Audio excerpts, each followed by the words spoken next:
I was actually surprised with how much I liked Parasite. Yeah. I thought I'd like it, I thought I'd really enjoy it, but I didn't think I would have such a visceral feeling with the film that I had.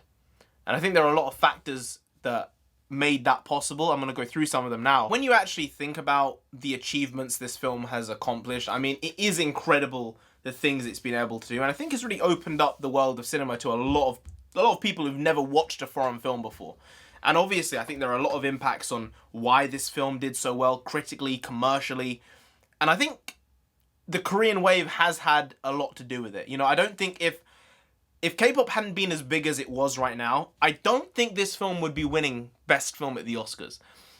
And I think that's just Korean culture being able to show itself as being a cultural powerhouse in a way, you know? I mean, BTS, the influence BTS have over the world, I said it in yesterday's video, is just unfathomable. It's just crazy, the hold they have over pop culture and the younger generation.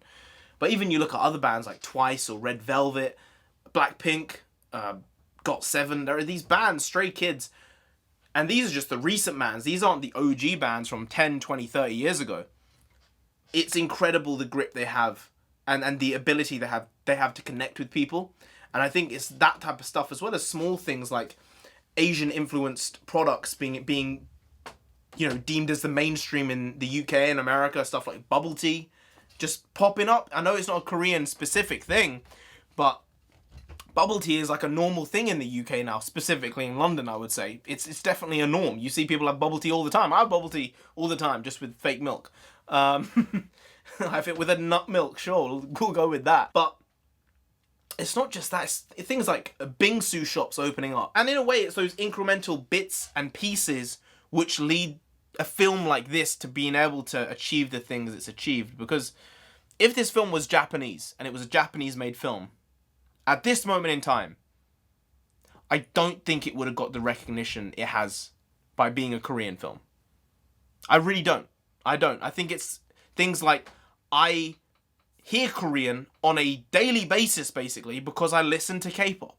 So the barrier between listening to this film and listening to K-pop is nullified. It's not like I'm listening to random words being said in a random language. I know the language. I know the people. I know where they're from. I understand bits of the culture. So it's not a shock to me hearing this random language, as opposed to if I heard, I don't know, a film in Indonesian, I'd probably just be a bit more disconnected from it. Even then, I mean, the amount of YouTube videos I've watched over the last couple of years, I've watched videos that have a ton of Indonesian, like, it's crazy in it. Like, so it makes it more accessible.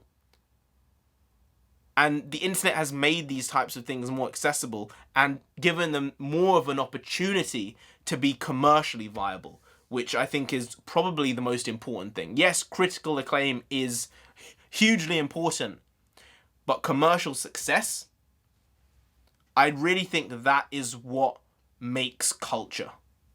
Like, critical success is what makes film tick forward, whereas commercial success really pushes the culture in a certain direction. I just think that's the way it is. Some people will see it the other way, and that's fine.